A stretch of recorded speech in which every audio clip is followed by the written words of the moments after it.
Bueno, comenzamos la grabación del encuentro de hoy.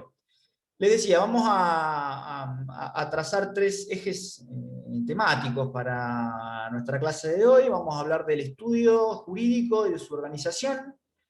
Vamos a charlar también de la primera entrevista profesional. Y sobre el final vamos a ver junto a Rochi lo que es las notificaciones fehacientes y el intercambio epistolar. Como siempre digo, si nos pasamos un poco de la hora, los dispenso de estar presentes. Igualmente pueden ver después cuando subimos la grabación a YouTube y a nuestra cátedra virtual.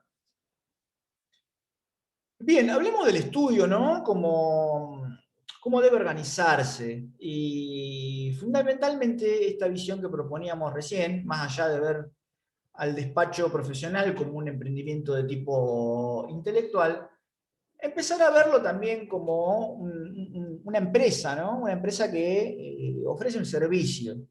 Esto ya les decía, no para hacer de nuestra profesión algo eminentemente mercantilista, sino para incorporar herramientas de la gestión que nos van a servir para tener un estudio viable en términos económicos. Pero bueno, vayamos un paso antes, ¿no? A la organización del estudio. Pensar primero cómo trabajan abogados y abogadas, porque tampoco me quiero quedar con esa visión del litigio y clásica del abogado que está, o abogada que está encerrado en su despacho y desde ahí litiga en soledad y enclaustrado. No, primero vamos a dar un paso atrás y analizar cómo trabajan hoy por hoy abogados y abogadas.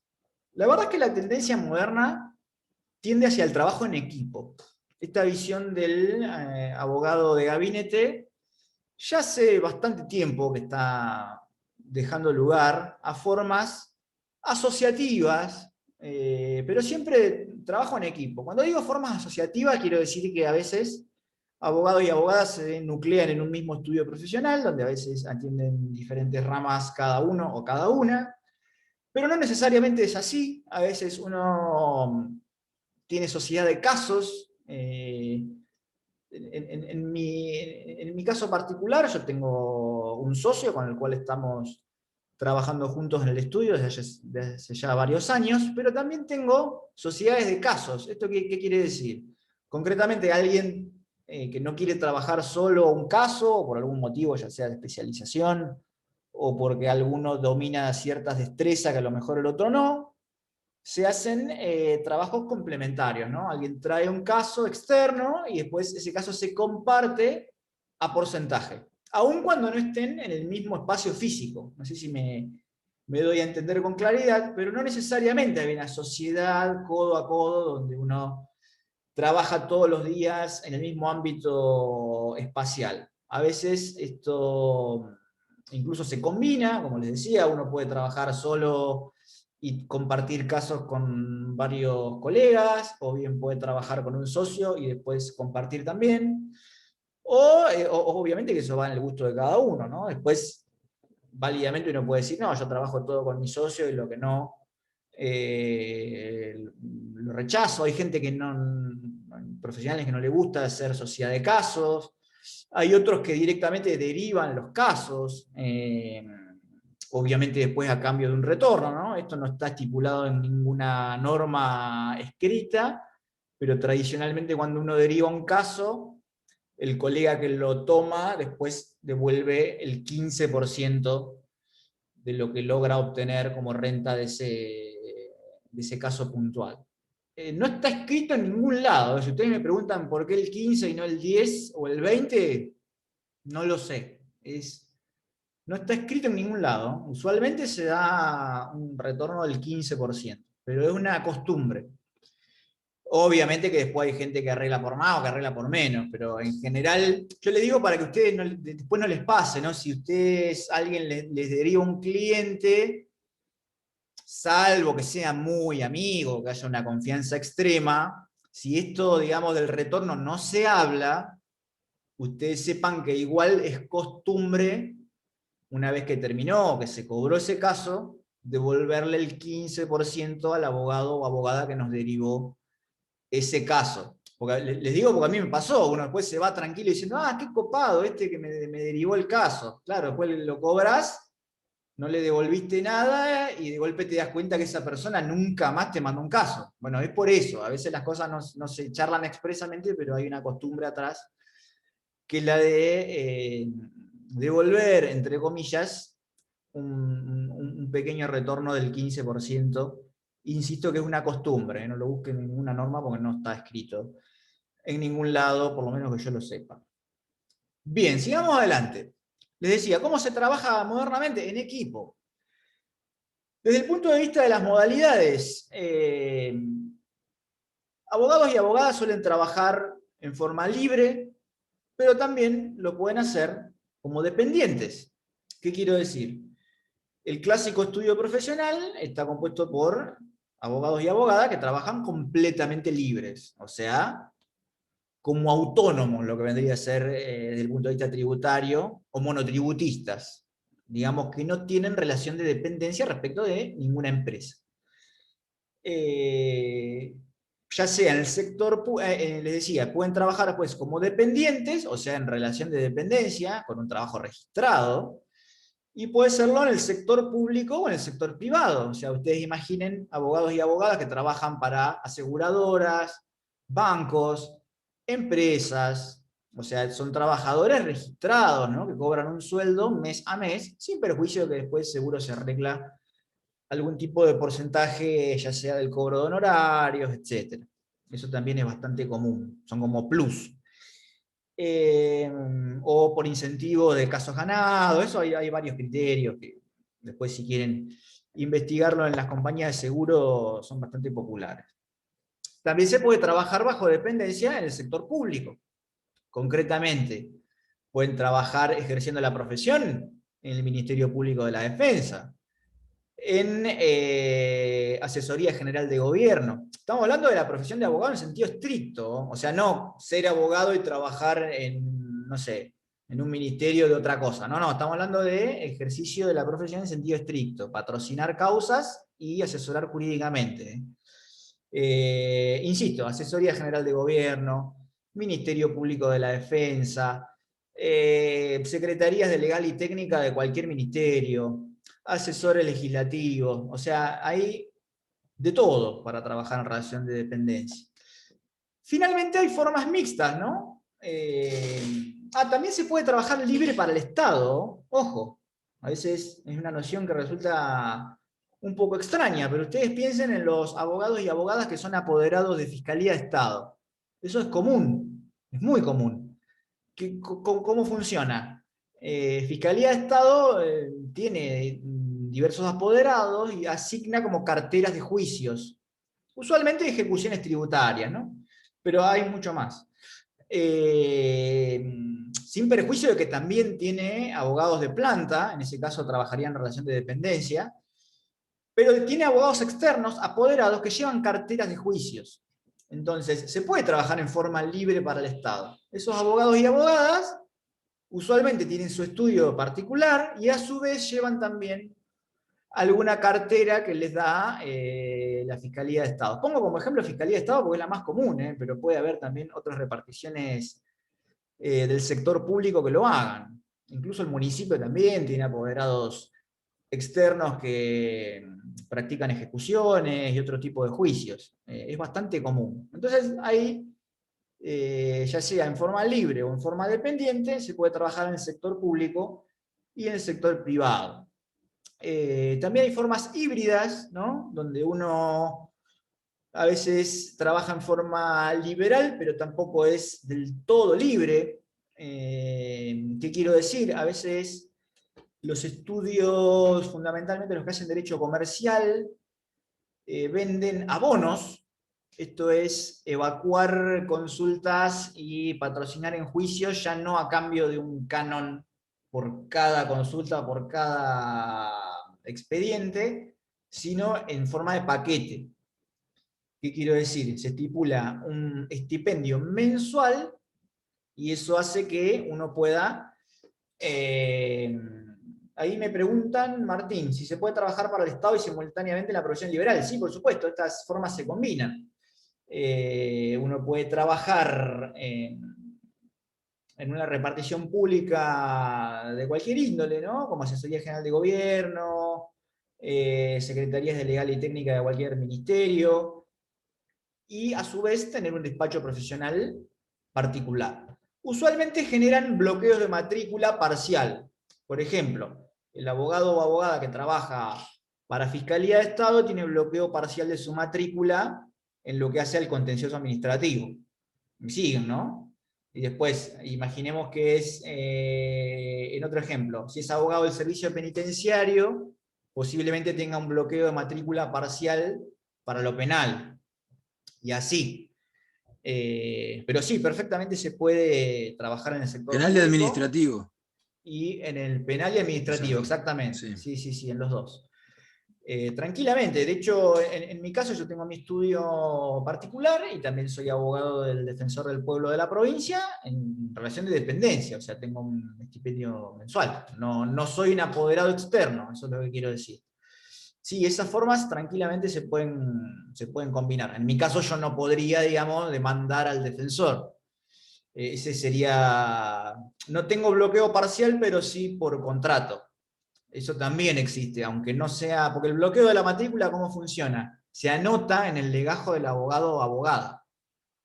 Pero a veces no. Uno, a través de alguna cláusula, puede comprometerse a no demandar a ciertos sujetos.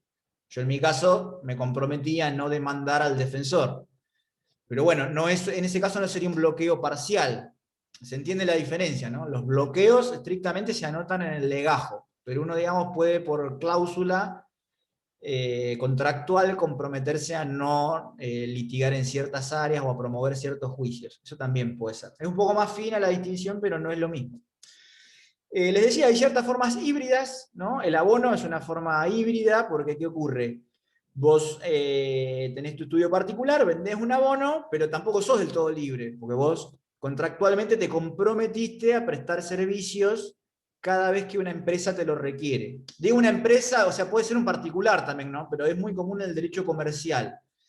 ¿Cómo se cobra el abono? Esto se mide por cantidad de empleados. Usualmente se estipulan diversos tipos de abonos según lo grande que es la empresa. Y la magnitud de la empresa se mide por dos factores. Uno puede ser la facturación y otro puede ser la cantidad de empleados. ¿En qué caso se usa qué criterio? Bueno, depende del tipo de empresa. Si es una empresa de servicios tecnológicos, quizá tenga muy pocos empleados y una facturación interesante, ¿no? Imagínense que si les toca ser abogados de una fintech, probablemente tenga pocos empleados y la facturación sea cuantiosa. Por el contrario, si les toca asesorar a una empresa, no sé, metalúrgica o de venta de mercaderías, quizás tenga muchos empleados también y hay que ver para combinar la facturación. A veces uno la mide solo por empleados o solo por facturación, o a veces esos factores se pueden combinar también. A lo que voy es que no hay un canon fijo que esté publicado en ningún lado. Eso lo estipulan abogados y abogadas que ofrecen los cánones por este servicio, digamos, de abono, y los criterios que se usan pueden ser la facturación o la cantidad de empleados o ambos a la vez. Después están dentro de las formas híbridas también los trabajos de consultoría. Esto es cada vez más común, que entidades, empresas o particulares directamente encarguen un trabajo de consultoría. Esto es estudiar algún tema puntual y brindar un dictamen por escrito, que también usualmente a veces se hace una devolución oral. Muy común en temas tributarios o de sociedades comerciales. Esto es bastante común. Y modernamente aparece también lo que seguramente lo escucharon hablar, el compliance. ¿Han escuchado alguna vez de esta forma de trabajo? El compliance es como una variante de la consultoría, viene del derecho norteamericano y es una suerte de estudio acerca de la legalidad de ciertas prácticas a las cuales se dedica la empresa. Lo enuncio así en términos generales porque pueden ser de todo tipo, ¿no? Podemos estar hablando de responsabilidad penal de personas jurídicas, podemos estar hablando de aspectos tributarios de las actividades que realizan las empresas, puede ser de cumplimiento de normas de privacidad, ¿no? Ahora que está totalmente en boga la privacidad en Internet, las políticas de cookies y de almacenamiento de datos, esos son trabajos de compliance, o sea, las empresas tienen que saberlo de manera previa. ¿Por qué surge el compliance? ¿Por qué nace el derecho norteamericano? Bueno, los norteamericanos son muy pragmáticos. ¿Qué hacen? Primero hacen algo y después van modulando según las consecuencias disvaliosas que tuvieron. ¿Qué quiero decir?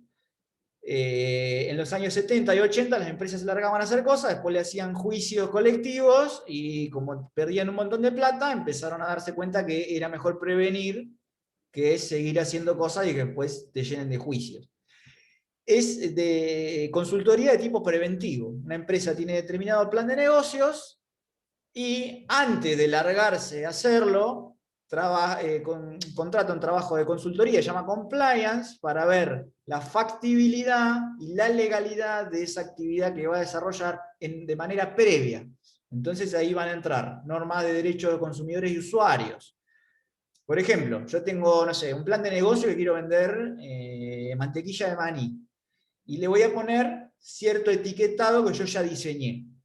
Entonces yo mando a hacer un estudio para ver si ese producto y esas etiquetas, ese packaging cumple con las normas de información a los consumidores y usuarios, si cumple con las normas de etiquetado, si cumplen los materiales, los requisitos ambientales, si son degradables, si no lo son, si es retornable el envase, si no lo es.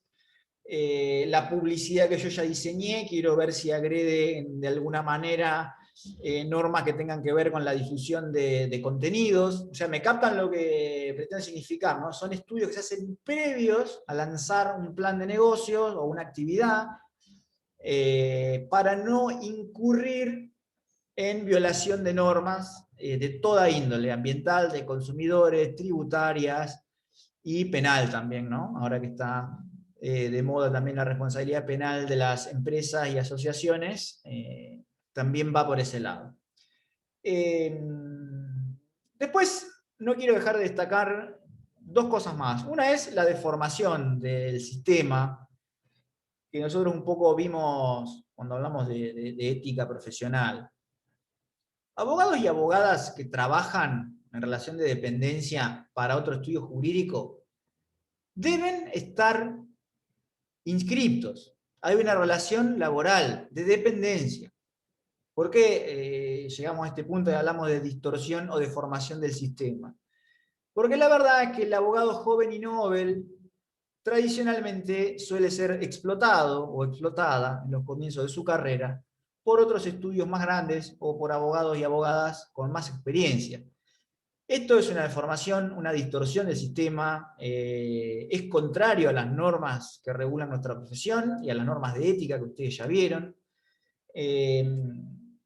Obviamente desalentamos completamente este tipo de prácticas, incluso hay algunas iniciativas del Colproba para intentar, digo intentar porque es muy difícil, ¿no? Porque fíjense cómo va todo de la mano. Hablar un poco más de ética profesional nos llevaría también a visibilizar este tipo de prácticas, de las cuales todo el mundo mira para otro lado, ¿no? Pero bueno, esto sucede y hay que decirlo. No fomentamos y desalentamos totalmente este tipo de prácticas.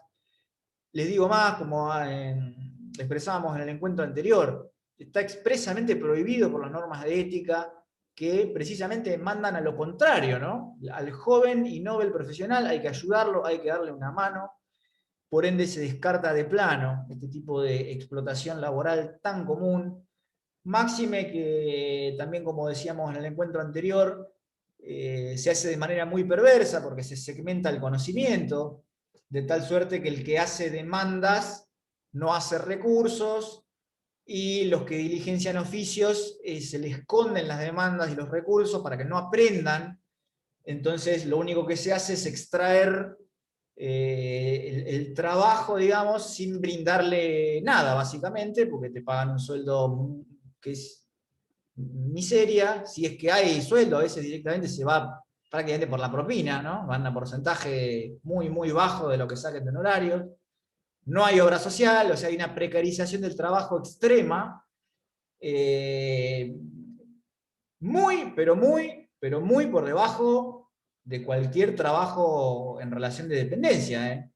Por tomar, yo no sé hoy por hoy cuál es la escala salarial más baja de los trabajos registrados, no lo sé cuál es, pero tomemos como referencia uno de los gremios más masivos, que es el de empleado de comercio. Bueno, quizás un abogado joven y novel que recién empieza y es explotado en un estudio jurídico más grande, quizás gane la mitad que un empleado de comercio debidamente registrado, para que ustedes tomen una noción directa de la gravedad de la situación. Obviamente sin aportes, sin nada. Entonces esto, sobre todo este tipo de ámbitos universitarios, hay que decirlo, no a la explotación laboral de abogados y abogadas jóvenes y nobles. Y la última mención especial que me interesaría compartir con ustedes es respecto de la abogacía de interés público. Esto tampoco se habla mucho en ámbitos académicos y profesionales, pero la abogacía de interés público también existe y gana terreno cada vez más. No es cierto que no hay abogados y abogadas litigantes de interés público. Sí los hay, y muchos. Y los que tengan vocación de litigio de interés público, amigos y amigas, yo les quiero decir que se puede vivir de esto. Es una falsa idea aquella de que el abogado y abogada de interés público es una suerte de hippie que va por ahí y no le alcanza ni para comer. Esto no es cierto, no es así. ¿En dónde se dan los ámbitos más comunes de litigio de interés público? Un ejemplo lo tenemos en nuestra facultad, las clínicas. Las clínicas son un ámbito maravilloso para el litigio de interés público. Los que no conozcan las clínicas, las invito a que indaguen en la página de Extensión Universitaria, van a encontrar un mundo nuevo en el cual se litigan litigios de toda índole, sobre todo procesos colectivos, pero van a encontrar clínicas de derechos de los consumidores y usuarios, a la cual tuve el honor de pertenecer cuando era estudiante. Van a encontrar también la clínica de derechos humanos, la de discapacidad, que se desagregó de la de derechos humanos, la ambiental, de derecho al trabajo, en fin, hay un montón de ámbitos. Y sí, ¿alguien quería hablar? Profe, no, sí, ¿sabes si están funcionando ahora en este contexto las clínicas? Sí, sí, de modo virtual, pero sí, sí, funcionan.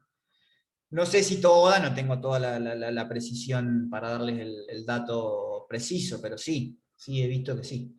Es un ámbito bellísimo donde se aprende mucho de prácticas, porque funcionan como estudios jurídicos de litigio de interés público, espacios plurales, abiertos, horizontales, donde se fomenta el debate, la crítica, el intercambio de ideas. Yo lo recomiendo, pero por lejos, ¿no? Está bien, estoy muy influenciado por mi experiencia personal, pero a mí me cambió muchísimo la manera de ver tanto el rol institucional de nuestra facultad, así como la visión sobre la profesión y los alcances del litigio de interés público. Y también me toca ver que mis antiguos compañeros, ya sea de la Clínica de Derechos de los Consumidores y Usuarios, o de la Clínica de Derechos Humanos, que también teníamos un estrecho vínculo, una estrecha relación, han logrado prosperar en su profesión, y ninguno de ellos vive abajo un puente, chicos y chicas. O sea que todo eso que a uno le dicen, no, no te dediques a los derechos humanos porque te vas a morir de... Eso no es cierto, no es así. En mi caso terminé trabajando para el Defensor del Pueblo y estoy muy contento ahí, y tengo otros compañeros que han trabajado para asociaciones civiles internacionales como Human Rights Watch, o para otros organismos del Estado como los Centros de Acceso a la Justicia. O sea, no es cierto que no pueda prosperarse profesionalmente en el ámbito de la litigación de interés público. Finalmente, y dentro del litigio de interés público, también existe la abogacía pro bono, que es la abogacía gratuita. Esto se usa mucho en estudios grandes, destinan parte de sus recursos humanos y materiales a la abogacía pro bono. Bueno, el servicio que prestan las clínicas o los consultorios gratuitos de la facultad también es una modalidad de abogacía pro bono. Es todo tipo de abogacía que no se cobra, se hace en carácter de interés público, ya sea como litigio estratégico. No me quiero explayar demasiado en litigio de interés público, por ahí excede el marco de lo que tenía pensado para charlar con ustedes hoy, pero la abogacía de interés público puede ser de tipo colectivo o de tipo individual, y existe también lo que llama litigio estratégico, que es el planteamiento a grandes rasgos, porque si hay alguien compenetrado en la temática, me va a decir que a lo mejor no es una clasificación correcta, yo ya lo sé, pero para que ustedes puedan graficárselo, hay litigio individual, litigio colectivo, y después hay litigio estratégico, que puede ser como ejemplo el planteamiento de casos individuales, para después enderezar alguna estrategia de tipo colectivo o a la inversa. Pero bueno, es un pequeño paréntesis. En definitiva, la abogacía pro bono quiere decir abogacía gratuita y puede ser desarrollada dentro de estudios o bien en instituciones o en asociaciones civiles, que hay muchas, cada vez hay más. Bien, hasta aquí con todos los roles, o mejor dicho, con todas las modalidades de trabajo que puede tener un abogado o una abogada ejerciendo la profesión. ¿Alguien quiere hacer alguna consulta, alguna pregunta? No estoy ahora leyendo el chat, pero si quieren pueden hacerla a viva voz. No, yo quería decir una cuestión que, volviendo a lo que esta costumbre se quiere de pagar mal los trabajos, también a los pasantes, estudiantes de abogacía, que también desalienta muchísimo las ganas de trabajar en estudios jurídicos, ya que lo que vos decías, ¿no? Termina cobrando más un empleado de comercio, sin desmerecer obviamente el trabajo de empleado de comercio, porque yo trabajo no de empleado de comercio, pero sino en el gremio pasteleros, pero te desalienta mucho esto de la mala remuneración, la cantidad de horarios que tiene que trabajar un estudiante, porque en definitiva hay que acoplarse con las horas de trabajo y el estudio que uno lleva adelante para seguir formándose y recibirse de abogado, y hay muchos estudios jurídicos que también te piden, no sé, un horario de 8 a 16 horas, y en una facultad como la de nosotros, que es muy acortada, la posibilidad para acceder a las cursadas, debido a la falta de bandas horarias y demás problemas que tenemos desde hace años, te desalienta muchísimo eso, y hace que uno vaya buscando otras vías de trabajo que a largo plazo te va a perjudicar, porque en definitiva cuando te recibís te faltan muchísimas herramientas que la facultad no te puede dar por falta de lo que ustedes piensen, y bueno, esto también va de la mano a lo que vos venías hablando anteriormente. Sí, coincido plenamente contigo, Martín, sí, coincido plenamente. Por eso es que para esta cátedra, y en particular para este curso, para nosotros, es un postulado ideológico y político, dar un esfuerzo extremo en que ustedes estén provistos de las herramientas necesarias para salir a trabajar sin que sea necesario un paso por otro estudio. O mínimamente que sea algo que ustedes elijan, porque alguien puede decir, no, Guille, pero mira, a mí me interesa hacer derecho aduanero, y el único que hace esto es un estudio en Buenos Aires, que bueno, para entrar en este mundo me exigen cumplir tantas horas por poca plata. Y ahí yo voy a decir, está bien, bueno, qué sé yo, una elección personal. Pero que sea eso, una elección de tipo personal, que ustedes digan, no, yo voy a poner en la balanza estas circunstancias y esto lo voy a elegir.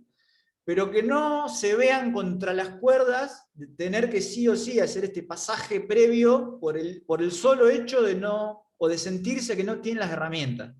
En eso nosotros nos jugamos la vida, vamos a poner todo de nosotros para que ustedes puedan tener esas herramientas y poder salir a trabajar un día después de tener el título sin que sea necesario ninguna actividad complementaria. Obviamente que después uno tiene que seguir formándose, desarrollándose profesionalmente, pero digamos que puedan contar con lo necesario y con las destrezas para poder trabajar un día después de recibirse sin que sea necesario un pasaje hórrido por ningún tipo de estudio más grande. Profe, comento una cosa. Lucas.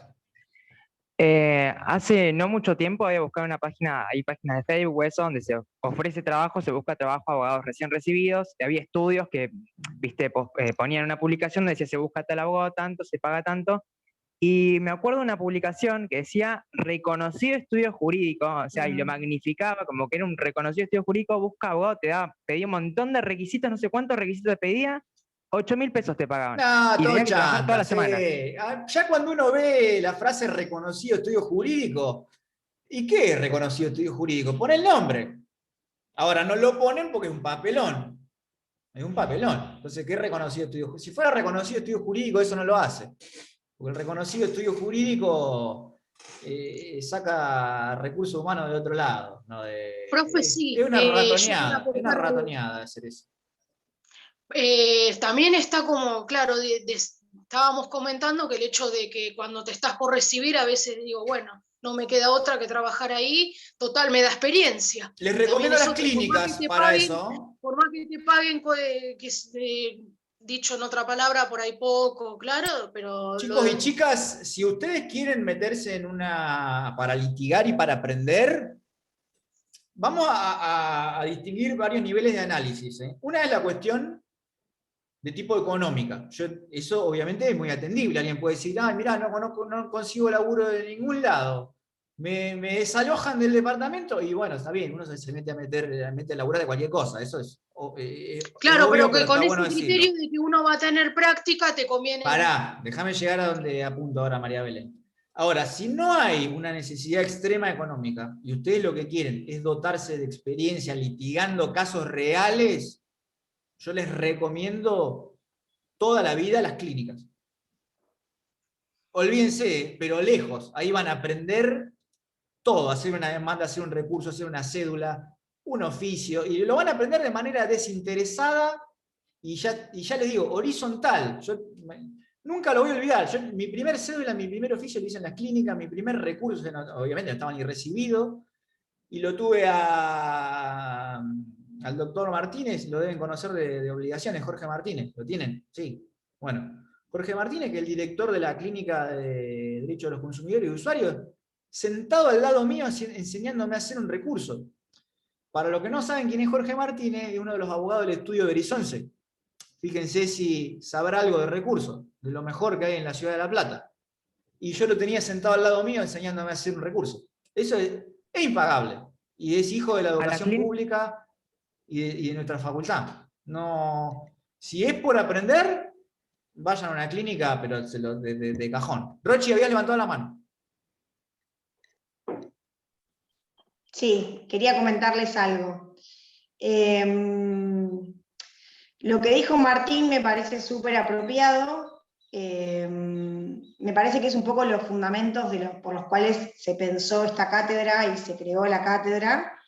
Era para suplir esas deficiencias prácticas que tiene la facultad, porque uno en las prácticas realmente, salvo, no vamos a generalizar, porque hubo muy buenas prácticas, uno caía un poco más en la teoría, ¿no? Lo que pasaba era que en la práctica dábamos teoría o nos hacían hacer una demanda o una expresión de agravios y ahí finalizaba. Esto lo contamos siempre, o no me acuerdo si el año pasado lo contamos. Yo pasé por todas las etapas, no para ser autorreferencial, sino para sostener lo que estaban diciendo los chicos, porque salí de la facultad, siempre lo cuento, sin conocer tribunales directamente. O sea, no sabía dónde quedaba tribunales. Obviamente no había ingresado, no sabía cómo estaban, cómo se componían los juzgados, cómo estaban separados, cuestiones que uno por ahí las cuenta y las explicamos año tras año, y parecen obvias, pero después, cuando uno efectivamente tiene que hacerlo, y efectivamente tiene que estar, se acuerda. Respecto en lo que es a mí en particular, del caso de la ciudad de La Plata, que era donde iba a ejercer la profesión, tuve que trabajar en estudios jurídicos ad honorem, y en algún caso, por un precio menor de lo que están diciendo de 8.000 pesos hoy en día, ¿no? Si hago la conversión, ya pasaron unos años, pero menor a 8.000 pesos. Y cuando les digo trabajar, era estar pateándola. Era como un discurso un tanto perverso en el sentido de que uno en realidad por poco le tenía que pagar al estudio jurídico, por así decirlo, porque estaba aprendiendo. Entonces era como que uno estaba condenado. Digo uno, me refiero a una y uno, incluyo ambos géneros, no quiero dejar a nadie afuera. Pero uno estaba por ahí condenado a transitar en ese estudio jurídico, con todo lo que eso conlleva del trabajo no rentado o el trabajo mal pago, justamente por esto que decía Martín, porque en realidad la facultad no nos daba las herramientas y uno salía de la facultad y no sabía realmente para dónde seguir disparado. Entonces un poco la idea de las prácticas, y creo que es por lo que no voy a decir desvivimos porque es muy exagerado, pero todos nosotros y nosotras intentamos es decirles, bueno, esto es todo lo que sabemos, esto es todo lo que tienen y pueden por lo menos empezar un camino solos. Un poco la idea es esa, para que ustedes no tengan que transitar el trabajo no rentado, que no es trabajo, porque ustedes bien lo saben, el trabajo tiene que tener una remuneración para considerarse trabajo, entonces esa pasantía o como se llame. Y eso por un lado. Por el otro, lo que decía Guille de las clínicas. Yo muy poquito tiempo, pero estuve en las clínicas de interés público en algún momento y la realidad es que valen la pena. Otra información que en ese momento, cuando yo estaba en la facultad, escatimaba. De hecho, entré a las clínicas muy poquito tiempo y fue después de haberme recibido, porque la realidad es que no tenía conocimiento. Es como esa información que está, pero nadie la dice, no sé si es porque uno no lo saben transmitir, no había tanta información como ahora, la verdad que yo no tenía ni idea, y no era porque no me importaba la facultad, ni porque no tenía sentido de pertenencia con las clínicas, era porque lo ignoraba, digamos, por ignorante. Así que un poco lo que intentamos, entre todas y todos nosotros, es darles todas las herramientas para que, lo que decía Martín, no pasen por eso, porque a mí en su momento no me quedó otra, y estuve así bastante tiempo. Y trabajaba después a la tarde de camarera y de recepcionista porque obviamente no tenía un sueldo, entonces tenía que trabajar ad honorem para aprender y a la tarde para mantenerme. Yo tenía 23, 24 años y mi viejo era como, bueno, ya está, te recibiste, hay que empezar a trabajar. Entonces, bueno, nada, la idea es un poco eso, que ustedes, no lo quiero hacer, mi papá es un padrazo, pero era un poco eso, ya muchos años digamos, no trabajar en casa. Así que bueno, nada, eso, Guille, hacerles ese comentario y sostener lo que estaban diciendo y que esperamos un poco eso, que darles las herramientas cuando no las tengan o sientan que no las tienen, nos lo hacen saber, porque la idea es justamente que ustedes, cuando terminen la facultad y se reciban, es que tengan estas herramientas prácticas, ¿sí? Y que ahora lo hagan y se equivoquen, porque es el momento, ¿no? Después uno dice, sí, buenísimo, como te tenés que sentar a hacerlo, es ahora, para que te equivoques y lo podamos corregir. Y después cuando salís de la facultad y te recibís, es todo un poco más ameno, al menos como era antes, ¿no? Me parece. No sé cómo es el resto de las cátedras, solamente hablo por nosotros, digamos. Bien, gracias, Ro. No sé cómo sacar la manito. No sé, ahí quedó ahí. Che, bueno, sigamos adelante. Tenés que volver a tocar la misma. Sigamos adelante, así avanzamos. Ahí Seba hacía el comentario de los meritorios, ¿sí? ¿Se acuerdan? Oh, antes había lo que se llamaba meritorios, que era gente que laburaba ad honorem en el Poder Judicial. Una situación dramática que llegó a su punto culmine o máximo en los años 2009, 2010. No sé cómo era la experiencia en provincia, en federal fue dramático, a punto tal que se fueron a reunir con el Lorenzetti, se armó un lío terrible. Después se hizo como una suerte de empadronamiento y lo fueron incorporando, no sin ciertas vicisitudes medias oscuras, porque quedó gente afuera que estuvo años y otros que habían entrado ayer, los nombraron. Fue todo muy, muy raro. Entiendo que no existe más esta figura, está prohibida. Pero sí, hace algunos años fue dramático. Digo dramático porque trabajaban a la par de un empleado más, no veían un mango, ni estaban figuraban en ningún lado, de nada. En algunos por ahí juntaban, hacían una vaquita y le tiraban unos mangos, pero en la mayoría de los casos era nada. Un horror, no sé. Bien, sigamos adelante. Hoy les proponía comentar un poco esto del estudio como empresa. ¿Qué es esta idea del estudio como negocio? Bueno, más allá de ser un emprendimiento intelectual, lo cierto es que los estudios jurídicos lo que brindan es un servicio, y por lo tanto requiere que nosotros tengamos en cuenta, yo no les estoy diciendo, chicos y chicas, que se vuelquen a hacer un curso de administración de empresas, pero sí hay que tenerlo en cuenta, hay que tenerlo presente. Yo me acuerdo cuando nosotros empezamos con mi socio, nos largamos, la verdad, sin saber nada de todo esto, y lo fuimos descubriendo, digamos, a lo tumbo. Cuando las cosas a veces no cierran, uno se da cuenta que tiene que encauzar por otro lado la manera de distribuir los esfuerzos y la gestión interna del estudio. Por eso está bueno que ustedes lo sepan de antemano. ¿Qué se dice tradicionalmente? Como todo negocio, como toda empresa, hay que tener un plan de negocio. No es necesario un plan de negocios al estilo de cuando uno va a abrir, no sé, una financiera y arma un tomo de 1000 páginas de cómo piensa recuperar la inversión que le está pidiendo a los capitalistas. No es necesario. Sí hay que tener un objetivo claro. Como toda la vida, ¿no? Uno no puede decir, ¿y qué voy a hacer? Y no sé, vamos viendo. Bueno, no, te va a ir mal. Lo mejor es plantear un objetivo desde el comienzo, que no necesariamente puede estar previsto o pautado para que se cumpla mañana. Uno puede decir, no, bueno, yo quiero que mi estudio tenga perfil de derecho penal. Ahora, si vos te vas a poner un cartel, estudio penal, y te vas a sentar a esperar que vengan los clientes, eso no va a ocurrir. Eso no va a pasar. O sea, uno puede decir, mi objetivo es este, pero yo voy a hacer esto, esto y esto para que eso ocurra.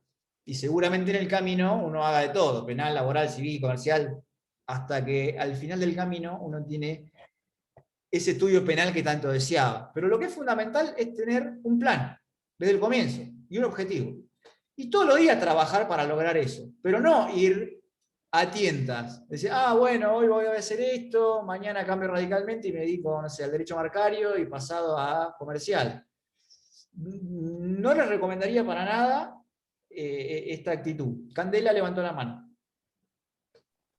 Sí, Guille, se me vino a la cabeza lo que quedó medio pendiente de la clase pasada, que era una pregunta del trabajito, que era el tema de qué opinábamos de aquellos abogados que recurrían a hospitales, o bueno, el famoso, creo que es abogado de Carancho, que recurrían, yo lo conozco así, recurrían a hospitales y demás o demás cuestiones, no sé, se paseaban por 756 y 57 para ver si cazaban algo. ¿Qué opinábamos al respecto? Sí, no lo comentamos el sábado pasado porque pregunta se nos fue horario. Pero sí, eso. Igual lo vamos a conversar ahora. Claro, una de las cosas que yo quería conversar con ustedes es de dónde salen los clientes. Así que lo vamos Claro, porque lo relacioné con esto, ¿no? Es decir, sí, uno, si bien no lo espera sentado, ¿qué y tan haceme mal acordar, está? porque lo vamos a conversar en apenas unos minutos.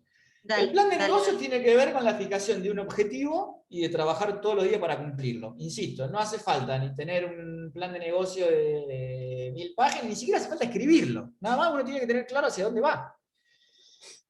Segundo aspecto fundamental, el tema del marketing. Marketing en sentido amplio. No me refiero a marketing como el diseño de una estrategia publicitaria y de captación de clientes en base a generar su propia demanda, como se estudia en economía política. No.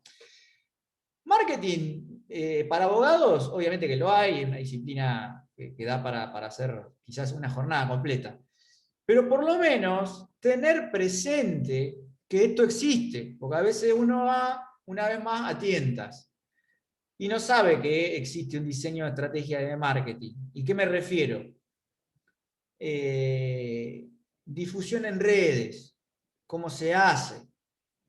Una práctica que yo desaconsejaría es incursionar en las redes sin mínimamente estudiar los rudimentos, le diría yo, del community manager. Uno a veces scrollea Instagram y ve publicidad de estudios jurídicos. ¡Horrible! Esto es una disciplina, chicos y chicas. Yo no sé si es una ciencia o no, pero la gente que se dedica a comunicar a través de redes es una profesión. Entonces yo les aconsejaría que cuiden la imagen de su estudio y que si el día de mañana deciden incursionar en redes o en medios de difusión alternativos, mínimamente se hagan asesorar por alguien que haga de esto su profesión habitual. Ellos los van a asesorar de cómo se comunican redes. Esto no pasa como los abogados y los peritos. Abogados y abogadas creen que saben todo. Entonces dicen, no, los puntos de pericia ya lo tengo a otro juicio.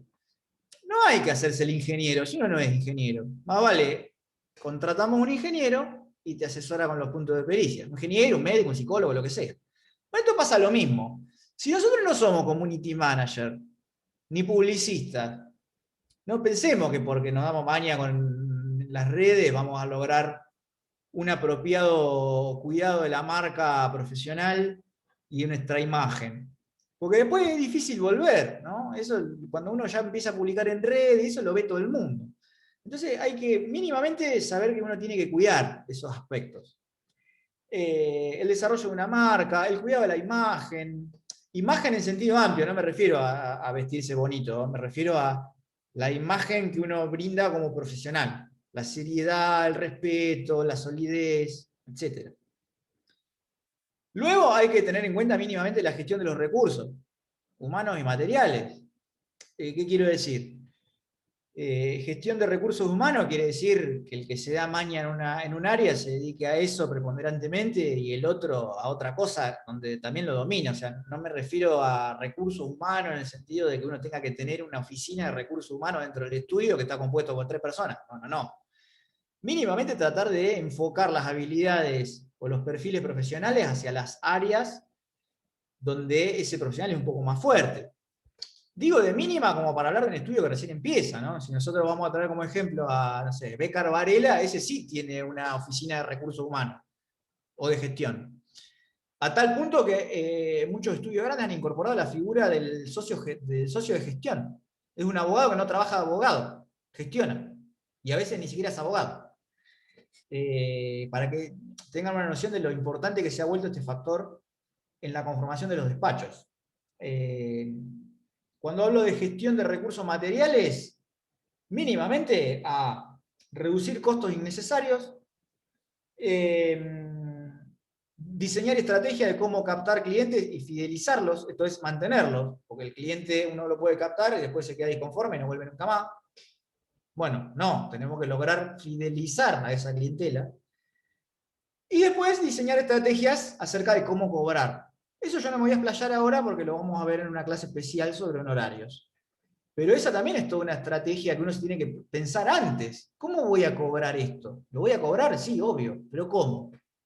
Maneras eficientes de cómo hacer ingresar plata. Porque imagínense, hay un montón de costos que se devengan mes a mes. Y después, el ingreso de honorarios es un día sí, 40 días no, este mes entró mucho, el mes pasado no entró nada, o sea, es evidentemente aleatorio el ingreso en un estudio jurídico. También hay estrategias para hacer de eso algo más periódico, como el cobro en cuota, los cobros con tarjeta de crédito. Pero bueno, vamos a charlar una clase especial sobre eso. Y finalmente la organización del trabajo, ¿no? Donde es vital el dominio de la tecnología, chicos y chicas. Aquel que es un autorreconocido queso para la tecnología, hay que empezar a rever eso, porque el que no, abogado o abogada que no domina los entornos virtuales y las herramientas tecnológicas, está condenado al fracaso. Hoy por hoy se trabaja por internet. No hay otra manera de trabajar. Está bien, sobre eso hay un montón de cosas para decir. Si es inclusivo, si no es inclusivo, si quién debiera proveer de token, si es con token, si no es con token. La realidad es que hoy se trabaja por internet y con el token. Y eso no va a cambiar. No va a volver para atrás. Así que aquel que es un autorreconocido queso para la informática se tiene que poner a estudiar, además de procesal, herramientas tecnológicas. Sigamos adelante. ¿Cómo se hace por organizar un estudio? Bueno, me acuerdo que con Roy, con Mai, con Agus, hace años atrás hablábamos de de la famosa carpeta melliza, de la agenda. Fíjense qué viejo que suena esto, y hace apenas algunos años nada más. Bien, hoy por hoy esos paradigmas siguen estando, pero han cambiado de formato, ¿no? La famosa carpeta melliza ya no existe más, porque la despapelización ha hecho que uno no sea necesario ya conservar todas las copias que antes se mandaban al juzgado, porque están en la MEP. Entonces ya no es necesario. Y el expediente es electrónico, no es más una acumulación de papeles. Así que lo que antes se llamaba carpeta melliza ya, la verdad que dejó de tener relevancia. Ahora, que las cosas se hagan de otro modo no quiere decir que dejen de existir. ¿Qué existe hoy? Lo que algunos abogados y abogadas llaman nubificación de la información. Y volvemos a lo tecnológico. Aquel que no domina herramientas como OneDrive, como G Drive, como Dropbox o cualquier tipo de nube, iCloud, están al horno. Les cuento una pequeña anécdota. Hace algunos años nos entraron a robar al estudio. Nos barretearon la puerta y se llevaron, imagínense, un estudio de abogado, encima abogado varones, no había nada, no había ni un florero. Papeles y pavadas. ¿Qué había de valor? 2 computadoras. 2 notebooks, básicamente. La mía y la de mi socio. Se llevaron las 2 y un celular que había revoleado por ahí que nadie usaba. Mi socio era de los que autodefinidos queso para la informática. Todo lo que tenía, digamos, en soporte digital, lo perdió para siempre, chicos y chicas. No usaba nube, no sabía ni lo que era, ni le interesaba. Es el día de hoy que todavía me pregunta si tengo el modelo escrito de tal fulano mengano. Perdió absolutamente todo. Todos los modelos escritos, las demandas, documentales escaneadas, perdió absolutamente todo. En mi caso, yo hace varios años que trabajo en la nube. A mí me gusta mucho OneDrive porque se integra muy bien con Microsoft y como uso Windows, siempre usé OneDrive y Hotmail.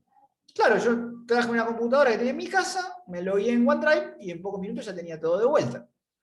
Hoy es impensado no tener el estudio montado en la nube. ¿Se acuerdan que la clase pasada les comentaba que el Colproba incluso en el 2019 sacó una resolución aclarando que el estudio, la noción de estudio profesional ya comprende la nubificación de información, la información en redes, el intercambio epistolar comprende el correo electrónico, o sea, no es algo que se nos ocurre ahora, esto ya es una tendencia que venía incluso desde antes de la pandemia. Y el estudio, la noción de estudio jurídico profesional comprende la nubificación de la información, el correo electrónico, información alojada en redes y en todo tipo de servidor en soporte de tipo magnético. Así que si bien la carpeta melliza como tal no existe más de papel, lo que sí existe es una organización prolija de la nube de cada abogado o abogada. Práctica que yo no les recomendaría para nada es ir haciendo los escritos y no guardarlos en ningún lado. Decir, no, como tengo el módulo de presentación electrónica, quedan ahí. Porque la verdad que después consultarlos o reciclarlos o volverlos a usar para otro juicio es medio complicado, porque uno tiene que descargarlos y volverlos a usar. Está bien que la herramienta permite copiar la presentación y después modificarla. Es medio engorroso. Yo la verdad que lo que más les recomendaría es una buena organización de sus carpetas en una nube. Insisto que son sugerencias, alguien me puede decir, no, bueno, yo voy a contratar tal servicio que está organizado de otro modo, está bárbaro, son sugerencias, nada más. Organizar por materia y dentro de cada materia organizar, perdón, por fuero y dentro de cada fuero, o sea, me refiero civil, comercial, familia, contencioso, penal, y después dentro de cada carpeta armar subcarpetas por materia. Por ejemplo, dentro de familia uno podría armar alimentos, comunicación, disolución de la sociedad conyugal, divorcios. Y después dentro de cada una de esas materias, ahí sí uno puede tener una carpetita para cada uno de los casos, donde ahí uno guarda documental escaneada y los escritos, ya sea en PDF o en Word. Otra cosa que está buena es numerarlos, porque otra cosa que suele suceder, uno va tirando los escritos ahí y después aparecen desordenados. lo cual tampoco está bueno porque se van acumulando y son muchos. En lo personal yo lo que hago es numerarlo, le pongo 1, punto, demanda, 2, punto, cédula, y así, para que queden en orden. Pero insisto en que son solo sugerencias de cómo organizar las carpetas. Tema agenda, fundamental. En cualquier tipo de soporte que a ustedes les resulte más cómodo. Yo este es el primer año que abandoné la agenda de papel. Siempre me gustó tener las dos, la electrónica y la de papel. ¿Por qué tenía la de papel? Porque ustedes se preguntarán, este Avan viene con toda la modernidad y me está diciendo que hasta el año pasado tenía agenda de papel. Bueno, que tampoco era una agenda como tal. A mí lo que me gustaba hacer era imprimir el calendario de Excel. Excel tiene una plantilla calendario donde podés tener todos los días del mes en una sola hoja. Entonces yo ahí veía de primera mano todo lo que tenía planteado para el mes. Me gustaba tener eso y obviamente usar la agenda en soporte electrónico. Ahora estoy usando la de Google. Porque es la que integra más cuentas. Bueno, no importa por qué, pero uso la de Google. ¿Por qué la de papel? Porque a veces uno agenda cosas o necesita marcar eventos cuando está hablando, mientras habla por teléfono. Porque alguien puede decir, bueno, yo me agendo una audiencia en el celular, o una reunión en mi perfil de Google. Bueno, bárbaro. Pero cuando estás hablando por teléfono eso se complica. Salvo que obviamente estés hablando por teléfono delante de la computadora, ¿no? Pero como a veces te agarra en itinerancia, se vuelve difícil. Y sorpresivamente uno olvida muchas cosas si no las anota en el mismo momento en el que surgen. De ahí que uno, en mi caso, yo mantenía la agenda de papel hasta el año pasado. ¿Qué me ocurre ahora con la virtualidad? La verdad que el 99,9% de las veces que estoy hablando por teléfono también estoy sentado en la computadora. Entonces directamente agendo algo mientras hablo. Por eso abandoné la de papel. Pero la verdad que es una práctica recomendable, porque es útil tener las dos desde ese punto de vista. A veces uno está hablando por teléfono, anota en la de papel y después lo pasa a la virtual. O al revés. Y sorprendentemente uno a veces encuentra cosas en la de papel que no había cargado en la electrónica. Por más que uno sea muy prolijo, esto suele suceder. Y lo que nunca puede un abogado o abogada es olvidarse de una audiencia o de un vencimiento. Chicos y chicas, les digo más, si pueden distinguirlo con alguna alerta o con otro color, mejor todavía. Nunca se olvida el vencimiento de un plazo o de una audiencia. Olvidar una reunión es un papelón, sí, o una situación desagradable, sí lo es, pero es, digamos, susceptible de arreglarse reuniéndose otro día y pidiendo la disculpa del caso. Olvidar una audiencia no tiene retorno y puede llevarlos a perder un juicio directamente, y ni hablar del vencimiento de un plazo o de una caducidad. Están al horno mal, así que la agenda es vital para trabajar. Finalmente, antes hablábamos también de la famosa hoja de ruta, que era una suerte de planilla de papel que uno iba llenando con los movimientos de la causa. Esto también cambió y da lugar a, no les digo una hoja de ruta, porque ya les digo, era un paradigma del papel. Antes uno iba a tribunales a ver el expediente. Ahora esa hoja de ruta, la verdad que uno abre la MEP y ya ve los pasos procesales. Pero no se ha perdido, por lo menos en mi caso, un Excel donde uno tiene todas las causas y digamos, el relevamiento de la tarea que hay que realizar. Yo en mi caso personal tengo un solo archivo Excel con varias pestañas por fuero, las tengo ordenadas, y dentro de cada pestaña ordenada por fuero tengo todas las causas que tengo activas. Solo las activas, porque si no se me carga mucho. Tengo otra pestaña que es de archivados. No la voy a mostrar para preservar la privacidad de mis clientes y clientas, ¿no? Pero ustedes se lo podrán imaginar. Está la carátula del juicio y en la columna del medio tengo un espacio para consignar la última actividad procesal y la tarea que tengo que realizar. Y en las columnas que se abren hacia la derecha tengo información relevante del juicio, como el número de expediente, el juzgado en el que está radicada la causa, y más allá tengo los domicilios electrónicos de las otras partes. Nada más eso conservé de la antigua hoja de ruta. Antes, en el paradigma del papel, la hoja de ruta era útil, porque usualmente cada carpeta melliza, adelante de todo, o en la solapa, tenía la hoja de ruta. Entonces uno salía a procurar, cosa que ya no se hace más ni se va a volver a hacer, con la hoja de ruta en la mano y se iba consignando la tarea a realizar y los pasos procesales. ¿Me siguieron hasta aquí, chicos y chicas? Bien. Se nos ha ido un poco el tiempo de las manos. Yo pensaba hablar hoy de primera entrevista. Los mandé a ver el video de Tino, que hicimos con el Tino, espero que lo hayan visto. Lo vamos a comentar la clase que viene. Lo mismo que negociación para abogados y abogadas, que es un tema que tradicionalmente da Maite, lo vamos a conversar en el encuentro que viene también. Recuerda que estábamos hablando de actividad extrajudicial de abogados y abogadas, así que no me gustaría dejar terminar el encuentro de hoy sin conversar un poco acerca de las notificaciones fehacientes, que son de la mayor relevancia. Usualmente no se ve esto en los programas ni de procesal ni de prácticas, se lo suele tratar como un tema menor, pero la verdad es que como después suelen configurar prueba preconstituida y muchas veces son la condición para disparar determinada pretensión, es útil tratarlo en los cursos de prácticas. Yo los y las invito para que sea una noción de primera mano de la importancia que tienen las notificaciones fehacientes, me refiero, a que ustedes agarren un PDF del Código Civil y Comercial y en el buscador del PDF pongan la palabra fehaciente y le den Enter. Se van a sorprender que las notificaciones fehacientes aparecen como 90 veces en todo el articulado del Código Civil y Comercial. Así que, si bien nosotros tenemos el principio de mora automática, fíjense lo importantes que son, en materia de derecho comercial, locaciones urbanas, obligaciones sin plazo, obligaciones alternativas, todo lo que se les ocurra. Así que es de la mayor trascendencia. ¿Qué medios existen para una notificación fehaciente? Muy sencillo.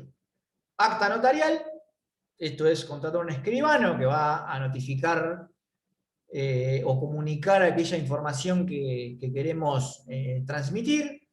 Aclaro que estamos hablando de notificaciones fehacientes extrajudiciales. Las notificaciones judiciales las vamos a ver mucho más adelante. Estamos hablando de extrajudicial. Acá todavía no estamos ni de cerca de tribunales. Acta notarial, telegrama colacionado y carta documento. Acta notarial, básicamente uno contrata a un escribano y le paga para que vaya con el libro de actas y le comunique al requerido lo que le quiere decir y listo, no tiene mucho misterio. Es el más fehaciente porque da fe pública y es el más caro también. Esto después hay que analizarlo en cada caso concreto si vamos a usar esta herramienta por lo cara que es. Ahora bien, ¿cuál es la que más se usa? El telegrama y la carta documento. ¿Son lo mismo? No, no son lo mismo.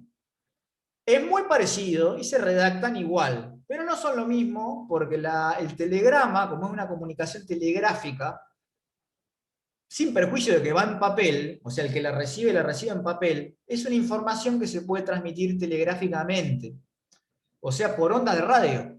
Lo que quiere decir que nos puede servir para notificar algo que está muy lejos. Imaginen que quiero notificar a alguien que está en Jujuy respecto de algo que tiene que suceder dentro de 2 o 3 días, me va a convenir el telegrama. Si quiero notificar a alguien que está en un buque de alta mar, también, porque no habría manera de llegar con una carta documento. Para todo lo demás yo les recomendaría la carta documento, por el valor. La carta documento tiene un canon fijo de 750 pesos en correo argentino. El telegrama puede ser más caro porque se cobra por palabra. No me acuerdo cuánto es, pero si vos metés las mismas palabras que una carta documento promedio en un telegrama, te va a salir más caro. Pero bueno, esa es una herramienta que evalúa uno el caso concreto. La manera de redactarlas es esencialmente la misma, y esto es lo que vamos a conversar ahora un poco con Rocío. Rochi, querido. Bien, bueno. Les pido que se me despierten un poco, ya los veo caídos. Voy a intentar ser lo más dinámica y lo más rápido posible, siendo que ya estamos dentro del horario, pero bueno, el que quiere ir se retira, como ya lo dijo Guille. Una aclaración antes del preámbulo de la estructura en sí de la carta de documento. Es un poco lo que acaba de decir Guille. Parte de lo que les decíamos al comienzo de clase es esto. La poca por ahí información que nos brindaban antes las prácticas, ¿no? Ahora también lo que vemos, por ahí sucede mucho, es que como por ahí hay un perfil que reviste la facultad de la Universidad Nacional de La Plata, o que perfilaba antes de abogado litigante, está como todo muy enfocado en lo que es la demanda y la contestación de la demanda. Y hay todo un universo, antes de iniciar una demanda, que es lo que llamamos la actividad extrajudicial del abogado o la abogada, que es justamente esto que explicaba Guille recién. Es muy importante ser abogado o abogada y saber confeccionar una carta documento. Porque probablemente, no siempre, no hay una estadística, pero probablemente yo confeccione una carta documento, que es un medio de intimación fehaciente, como recién explicaba Guille, y tal vez tenga una contestación de esa carta documento favorable. Y eso me permita, por ejemplo, evitar un litigio posterior, ¿sí? Lo mismo, los invitamos a ver la clase de negociación. Hay un video de negociación y también está la clase grabada, creo, del año pasado, que Mai explica muy bien, y son todas herramientas que es antes de iniciar una demanda y que el abogado y la abogada cuentan, ¿sí? Y tal vez nos evite todo lo que es atravesar un proceso judicial con todos los tiempos que eso requiere, con el estrés muchas veces que requiere, tanto para el abogado que no es tanto como para el cliente, ¿no? Entonces, primera aclaración eso, empezar a trabajar con lo que es la parte extrajudicial, digamos. El trabajo nuestro no solamente empieza confeccionando correctamente una demanda, también implica confeccionar correctamente una carta de documento. La segunda aclaración que les hago, no estamos hablando de carta de documento laboral. La carta de documento laboral tiene otros fines y otros efectos que hay que tener muchísimo cuidado al confeccionarla y hay que estar realmente preparado para confeccionarla, ¿sí? Estamos hablando de la carta de documento civil y comercial. La laboral la van a ver en lo que es laboral, y si no después haremos alguna salvación si alguno tiene una duda, pero no es pertinente a la clase de hoy, ¿sí? Bien, entonces voy a intentar explicarles lo que es la estructura de la carta de documento, el formulario de la carta de documento, que tiene una cierta particularidad, cómo funciona el sistema de carta de documento, si tiene carácter probatorio o no tiene carácter probatorio, y cuál es básicamente su naturaleza jurídica, que está en debate, o no hay claridad, no es un debate, que después los voy a invitar a que ustedes lean y reflexionen. Básicamente la estructura de la misiva, que sería la carta de documento, se van a dar cuenta que es más o menos la estructura de cualquier escrito. No hay mucha ciencia. Ustedes tienen que tener en claro una estructura básica de un escrito y después van a ver que se repite. Para la demanda, para la amonestación de la demanda, para una expresión de agravios, para contestar una expresión de agravios. Obviamente que la técnica jurídica y la técnica de elaboración no es la misma una expresión de agravios que una carta de documento, porque requiero todo un conocimiento y un estudio de la causa que no me va a requerir lo mismo con la carta de documento, ¿sí? Que no hay causa, de hecho, ¿sí? Hay una situación previa a una situación que se puede llegar a convertir en un posible litigio posterior, pero todavía no estamos no estamos en etapa judicial. Primero, lo que tenemos en cuenta es el requirente y el requerido. Hablamos de requirente y requerido justamente por esto, porque todavía no estamos dentro de un proceso judicial. Entonces no hablamos de calidad de partes, hablamos de requirente y de requerido, ¿sí? Entonces, ¿quién está reclamando? Sería en este caso, y frente a quién reclama. Eso como estructura básica primera. Después nos vamos a encontrar con lo que sería redactar lo que sería la causa de la obligación. En general, la carta de documento, en general, es muy importante los fines contractuales, ¿sí? Y como ustedes bien saben, es importante tener en claro cuál va a ser la causa de la obligación. Para darles un ejemplo, o sea, el reclamante podría ser Rocío González en calidad de inquilina del inmueble situado en la calle tal, número tal, departamento tal, ¿sí?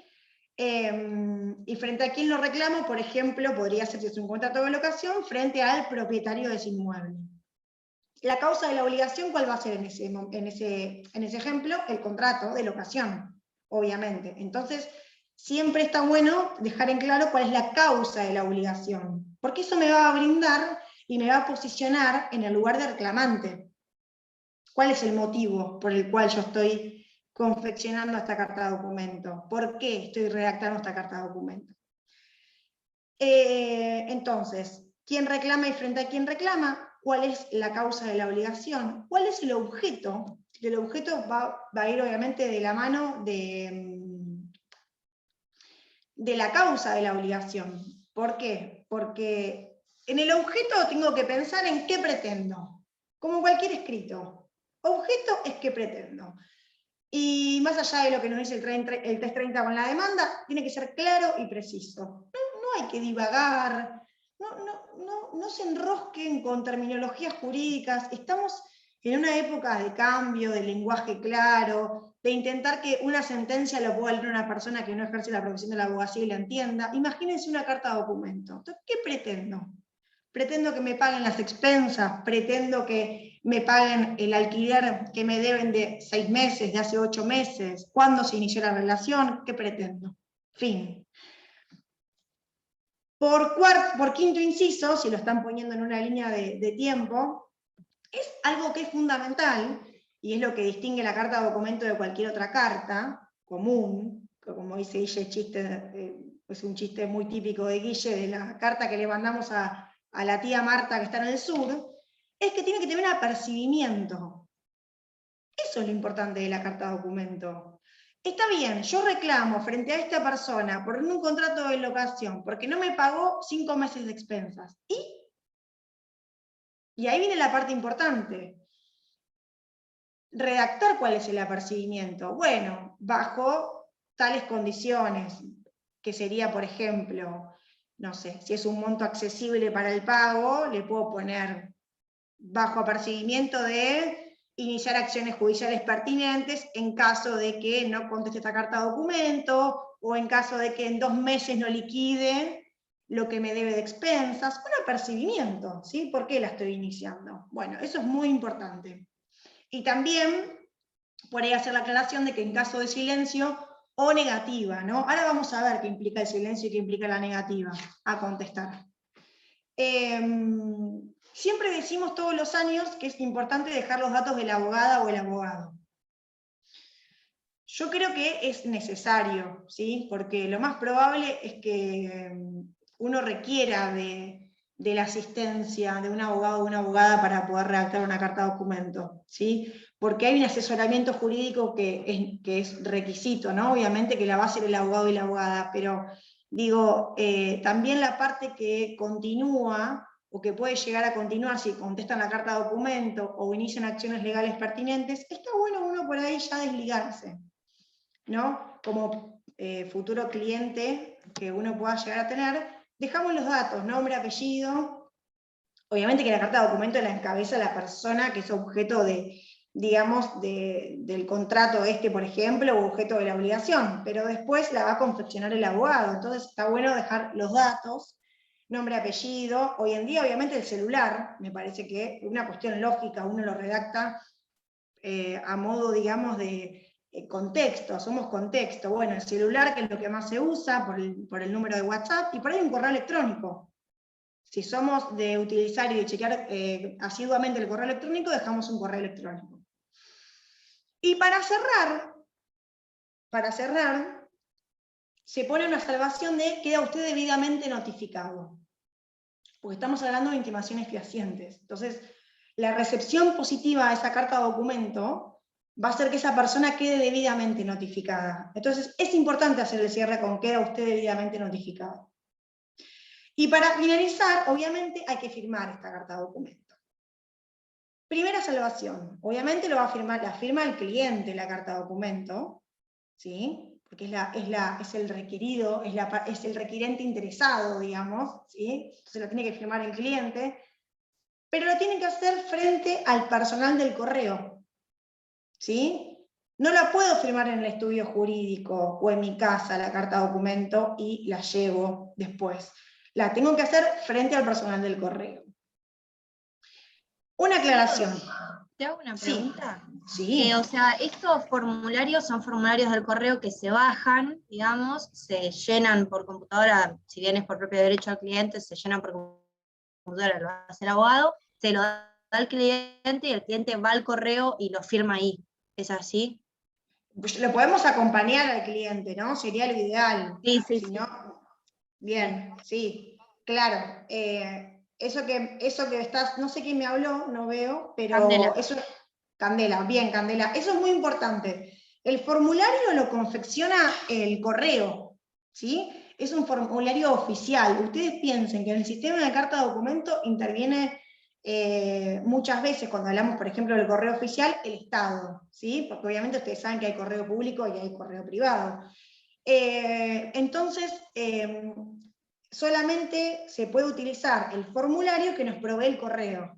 No es que yo pueda hacer una carta de documento, le pongo una florcita, hago un dibujito de un corazón, la envío porque me gustó el modelo, porque la copio y la pego de internet. No.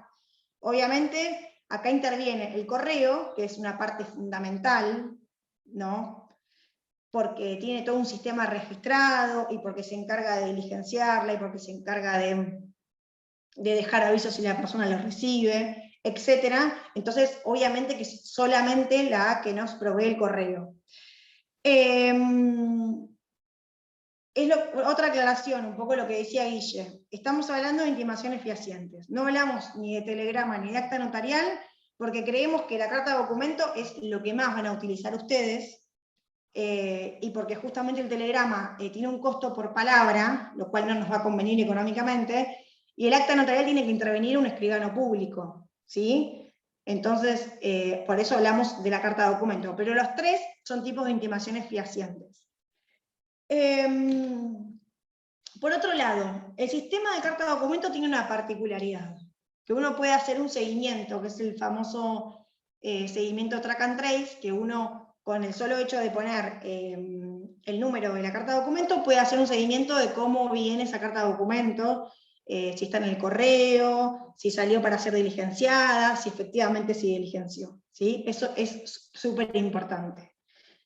Otra cosa muy importante, el tema del aviso de recibo o acuso de recibo. Tienen que solicitarla con aviso de recibo, ¿sí? Porque ese aviso de recibo después nos puede llegar a servir, ¿sí? Hace una presunción de prueba, ¿no? Entonces, si tengo una carta de documento que efectivamente el requerido la recibió, es importante que nos quedemos con el aviso de recibo nosotros. También el sistema de carta de documento tiene dos posibilidades de entrega. Una primera, y si hay un intento fallido, se puede realizar otra vez diligenciarla con 24 horas de diferencia, el correo nuevamente intenta notificarla. Obviamente que tiene que estar también firmada por el personal del correo y sellada por el personal del correo. Para eso yo les encontré, a ver, se los voy a pegar, un fallo que habla un poco de lo que es la confección de la carta de documento y su eficacia probatoria. ¿Qué es importante? Lo que siempre decimos, el silencio en sí mismo, una pregunta muy típica que siempre nos hacen. ¿Qué pasa con respecto al silencio? Bueno, el silencio en sí mismo, yo no tengo la obligación de contestar la carta de documento, ¿sí? Entonces, en este fallo que yo les cité acá de la Corte, que por ahí es viejo, pero a los fines porque es 2007, pero a los fines del concepto es válido, habla un poco de eso, que si uno quiere después hacerla valer esa carta de documento como medio de prueba, el silencio de por sí mismo no es suficiente. No es suficiente. Claro, iba a preguntar lo mismo. Tengo que acompañarlo con otro medio de prueba, ¿sí? Claro, porque yo tengo la obligación de contestar esa carta de documento, y tampoco, si no la contesto, quiere decir que estoy confirmando, ¿sí? Lo que la otra parte lo que el requerente está alegando, ¿sí? Entonces, cuidado con eso. Sí, María, decime. Claro, que tenía la misma duda. En el caso que le llegue la carta a la otra persona, no la conteste, ¿cómo se debería interpretar? Porque si está obligada o no. Lo que hace la carta documento, chicos, es tener una presunción de autenticidad, ¿sí? Es una presunción de autenticidad, ¿sí? Lo que dice este fallo de la Corte que le cité, no lo encuentran, bueno, ahora después se los adjunto a Guilla, se los mando por correo porque hay un par que les quiero mostrar.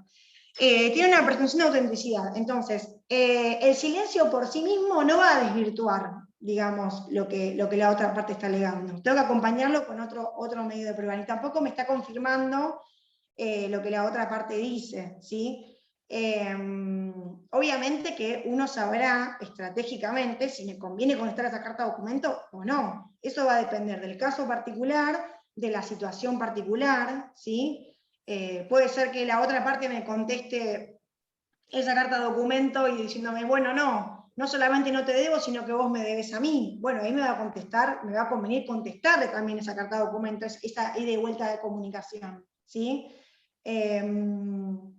Después, hay otra duda que siempre por ahí es materia de debate, es en cuanto a lo que es la naturaleza jurídica de la carta documento. ¿Hay tiempo para contestar la carta documento? No, Martín, no hay tiempo. En realidad, técnicamente es por esto que decimos, no hay tiempo. Si la otra parte me está diciendo, si no me contestás la carta documento, o si no me explicás que pagaste, yo te inicio demanda en un mes, bueno, ahí voy a ver si la contesto o no. Pero técnicamente no tengo la obligación de contestarla, y tampoco tengo tiempo para contestarla, ¿sí? La carta de documento es un apercibimiento y es una notificación. Ustedes después verán, según el caso concreto, si la contesto y en el tiempo que la contesto. Candela levantó la mano, sí, decime. Tengo una duda. Sí, se escucha muy fuerte. En el caso que, por ejemplo, ¿no? Esta persona, como vos decís, nos conteste y nos diga, no, yo no te debo, sino que vos me debes a mí. Y después ese mismo caso que se está planteando de manera extrajudicial se judicializa. Digamos que podríamos estar hablando de que se traslada lo extrajudicial a lo judicial y tendríamos ahí el contenido de la pretensión y la reconvención. ¿Tiene que ser la misma? O si se judicializa, yo puedo ampliar después y reclamar otras cosas. Porque si lo voy a usar como medio de prueba... Ahí hay que tener cuidado porque, por ejemplo, si cuando contesto la carta de documento, no niego, o sea, me dicen, bueno, a raíz del contrato de locación me debes 5 meses de expensas, o 10 meses de expensas. Y yo cuando contesto esa carta de documento, digo, bueno, te debo 4, o mentira, no te debo, pero no desconozco esa obligación, que sería el contrato de locación, después va a ser muy difícil,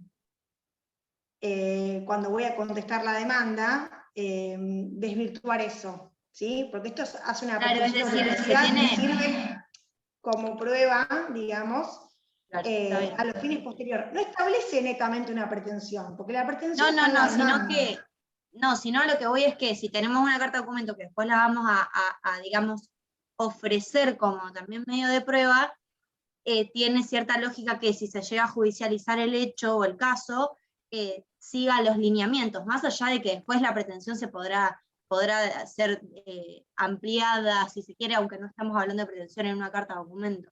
Exactamente.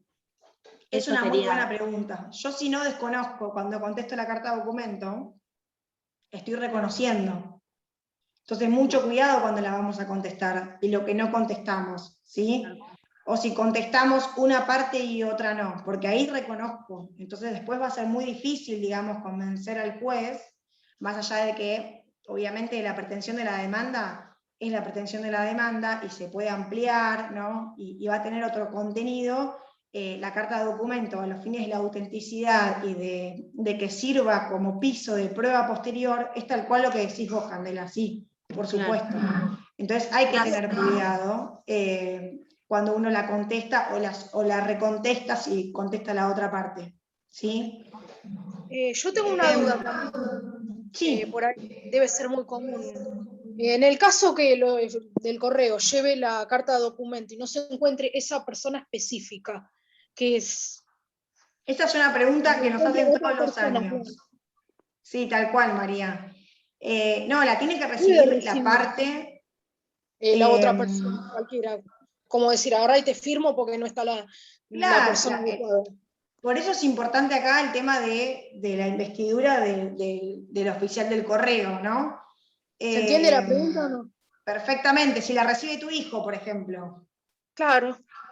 Bueno, ahí hay que ver la actitud del oficial del correo, tal vez la podría, si la llega a recibir en mi caso particular, por ejemplo, no tengo, pero un hijo o una hija, bueno, hay que ver si es más, tiene que ser obviamente mayor de edad, y hay que ver después cuando yo contesto, por ahí me puedo no dar por notificado, ¿no? Hay que tener cuidado, la carta de documento tiene que recibirla la persona destinataria. Ahora, si ese hijo es mayor de edad y reconoce que el padre vive con él y el oficial del correo se la entrega, bueno, habrá que ver, eso también después se podrá discutir en un embate posterior, en un juicio posterior, ¿no? Pero la idea es que el oficial del correo justamente chequee a través del documento de identidad, como ustedes bien saben, que la persona que la recibe es la persona a la que va destinada, ¿sí? Después, respecto a la naturaleza jurídica de la carta de documento, también les encontré otro fallo, a ver si lo encuentro, que lo tengo por ahí. Suele ser objeto de debate porque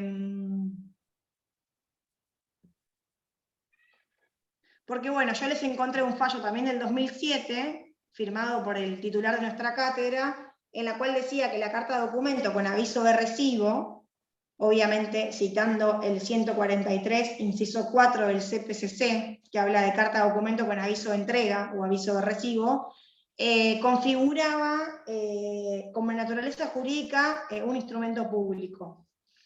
Después las corrientes se fueron cambiando, porque obviamente, como ustedes saben, si es un instrumento público, para poder dar vuelta a esa carta de documento requiero de la redargución de falsedad, ¿sí? Entonces, bueno, fallos posteriores hablan de esto, ¿no? De preconstituir prueba de la autenticidad de la carta de documento, porque justamente interviene y lo regula muchas veces el Estado, no muchas veces no lo regula el Estado, entonces ahí hay una confusión con la naturaleza jurídica, porque como el Estado interviene, regula, confecciona, ¿sí? En su momento también lo hacía solamente el correo argentino, el correo oficial, hoy en día lo puede hacer cualquier correo privado, entonces cuidado con los fallos viejos, que por ahí van a leer que es un instrumento público o asimilar un instrumento público, porque aparte el oficial del correo tenía... estaba investido del carácter fedatario, como el escribano público, entonces ahí se generaba la confusión. Hoy en día es público o privado, entonces yo hablaría de autenticidad como prueba, obviamente si hay aviso de recibo positivo, ¿no? La parte ya no va a poder negar que no estaba notificado que debía 5 meses de expensas. Entonces ahí cuidado con eso. Después, no me quiero olvidar de nada. Bueno, el reconocimiento implícito es todo esto que les decía de lo que preguntaba Candela hoy, ¿no? Si yo no niego la causa de la obligación, pero niego los montos, bueno, estoy reconociendo que la causa de la obligación es un contrato. Se genera un reconocimiento implícito. Después, otra cosa que les quería decir. Encontré un fallo que ahora se los voy a copiar también, que es de ahora, de septiembre del 2020, que es muy interesante porque habla de acceso a la justicia y la carta de documento. Esto ya obviamente que estamos hablando de carta de documento judicial, ¿no? Pero es el titular de la cátedra que está integrando la sala del doctor Venegas, y con esta situación de la pandemia se generó toda una alteración del sistema de notificaciones. Entonces, en este fallo, que es de septiembre del año pasado, me parece súper actual, es el titular de la cátedra, así que también me parece importante por ahí que lo leamos, más allá de que el contenido es muy interesante, habla de la notificación del traslado de la demanda por carta de documento. Obviamente esto ya en lo judicial, pero se los digo a modo de complemento y como algo novedoso, si quieren, ¿no? Obviamente que eso fue lo que motivo de apelación, y él hace toda una argumentación, hacen los jueces del acceso a la justicia, de la importancia de no paralizar el sistema de justicia, y obviamente que era una carta de documento con aviso de recibo, por ende hacen también remisión al Código Procesal. No me quiero olvidar, les dije que obviamente solamente con el DNI, ¿no? Si son ciudadanos extranjeros o el Mercosur, bueno, la cédula que acredite la identidad, solamente con documento. No se olviden de pedirlo con aviso de recibo, que obviamente es que está incluido en el precio, y creo que no me estoy olvidando de nada. No sé si alguno quiere hacer alguna pregunta más, que por ahí quedó en el tintero. Sí, yo tenía una pregunta respecto a Sí, a la confección de la carta. O sea, el formulario, eso no me quedó claro. A la autoridad, pero no me quedó en claro el tema de cómo está confeccionada la carta. ¿No te quedó clara la estructura? No, el formulario, no sé bien, me confundí, no sé si una redacto yo, otra el correo, no me quedó claro eso. No.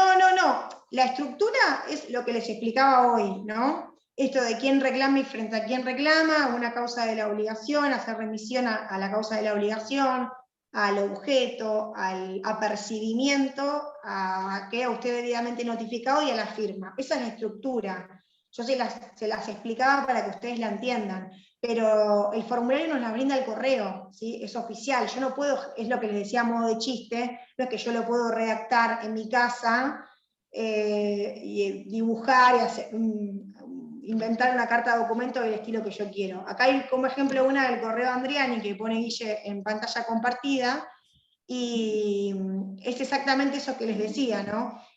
Cuando les expliqué la estructura era para que ustedes la entiendan mentalmente, pero obviamente que nos la brinda el correo, ¿no? Como el formulario, digamos. Después ustedes van a redactar, obviamente, el contenido, y el contenido es esto que yo les decía recién. Quién reclama y frente a quién, cuál es la causa de la obligación, cuál es el objeto, ¿sí? Cuál es el apercibimiento, bueno, nada, eso que estuvimos conversando. Ahí la que Guille puso es vista la misiva de fecha 9 de abril, que fue recepcionada en horas de la mañana. Bueno, atento a la total improcedencia, rechazo en general en todos sus términos, y en particular niego terminantemente que el hecho haya sido ocurrido como causa. Esa es la contestación de la anterior. Esta es una contestación, eso es lo que les iba a decir, claro. ¿Y la anterior la tenés, Guille? Es la que proyectamos al principio cuando vos estabas hablando de la estructura. ¿Y la vieron ustedes? Están las dos en el material, ¿eh? Perfecto. La listo. compartí directamente en nuestra página. Bárbaro.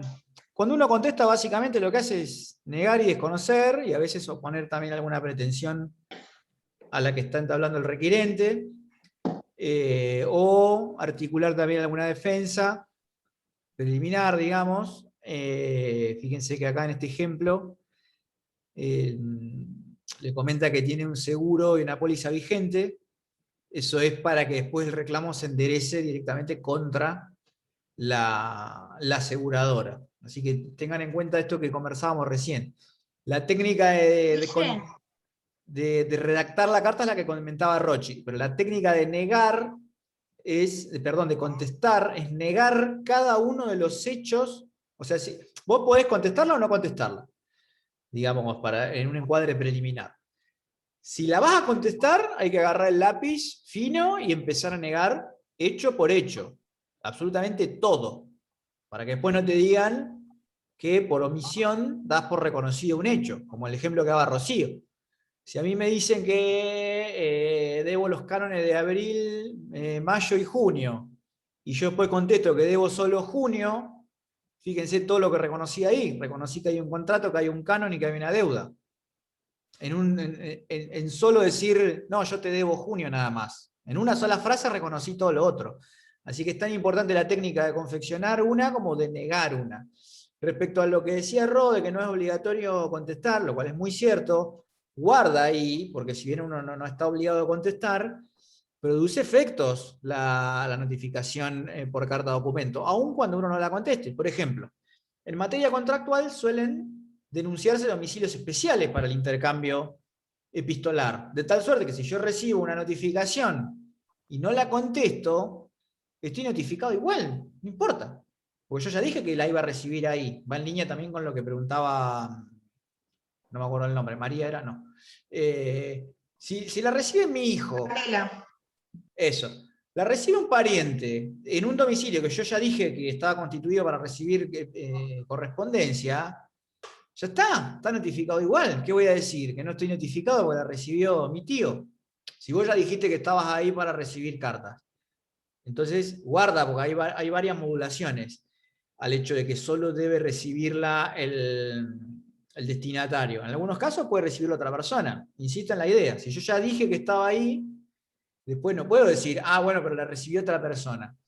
Cande, iba a hacer una pregunta. Sí, perdón, Guille, no te quería cortar. No, que estoy en la página de Correo Argentino de Curiosa Nada, y en el formulario online solamente aparece el formulario de telegrama laboral. Cuando voy Sí, a porque carta no es de papel documento, la carta documento. o sea, la vas a pedir al Se correo. compra el formulario, numerado. Ah, bien. No hay Es papel, carta chicos. Es lo electrónica, único de que papel. todavía nos queda papel. Ah, Hay bien. un servicio, Andreani, de carta documento que se genera electrónica, que es un paquete que se compra, digamos, corporativo. Pero como es la excepción, no nos queremos meter ahí, porque además no hay firma hológrafa, es una excepción. Solo Andreani provee el envío de carta documento de manera electrónica, que en realidad llega de papel, o sea, la generación es electrónica. Pero a nosotros Claro. nos gusta trabajar con el ejemplo del papel, que es la tradicional, más allá de este servicio especial que ofrece Andreani para clientes corporativos. La regla es la carta de documento de papel. Para cerrar, me gustaría comentar algunas de las vicisitudes que puede tener la entrega. Esto va en línea también con la otra pregunta que nos hacían. Si bien uno denuncia ya el domicilio que tiene para recibir carta de documento o cualquier tipo de correspondencia, ya queda, digamos, fijo ese domicilio hasta que se cambie por otro. Hay vicisitudes, ¿no? Y las tenemos acá, yo ahora lo voy a agrandar. Fíjense que la parte esta de arriba es el aviso de recibo. Fíjense que tiene una línea punteada que es para recortarlo ahí. O sea, esto es lo que a vos te vuelve cuando envías una carta. O sea, cuando vos envías una carta, la parte esta de abajo, de la línea punteada para abajo, es lo que le dan al destinatario. Y la parte de arriba, esta parte de la línea punteada para arriba, esto se le devuelve al remitente. ¿Por qué? Porque acá, donde dice registro de visitas, contiene el informe del cartero de qué es lo que pasó con la notificación. ¿Me siguen hasta aquí, no? Esto es lo que, a mi criterio, erróneamente, se le daba al cartero. Fíjense que uno lo dice y ya suena descabellado, ¿no? Se le daba a la manifestación del cartero, o algunos fallos todavía se lo dan, de carácter de fedatario público, de fe pública a la manifestación del cartero consignada acá. O sea, fíjense que nosotros tenemos fe pública en qué tipo de instrumentos. En las actas notariales y en las escrituras. Bueno, esto no parece una acta notarial ni una escritura. Sin embargo, a esto tradicionalmente algunos fallos le daban carácter de fe pública a la cruz que pone el cartero acá, lo cual a mí me parece en principio equivocado. Pero bueno, analicemos las vicisitudes. Porque a veces uno se pregunta, ¿qué onda? ¿Estoy Ahí notificado les o copié no? una parte pertinente de un fallo viejo, que es lo que les decía hoy, Guille, y que habla de instrumento público, ¿no? Lo que era antes, cómo se concebía la carta de documento, erróneamente creemos nosotros, por esto que estaba explicando Guille recién.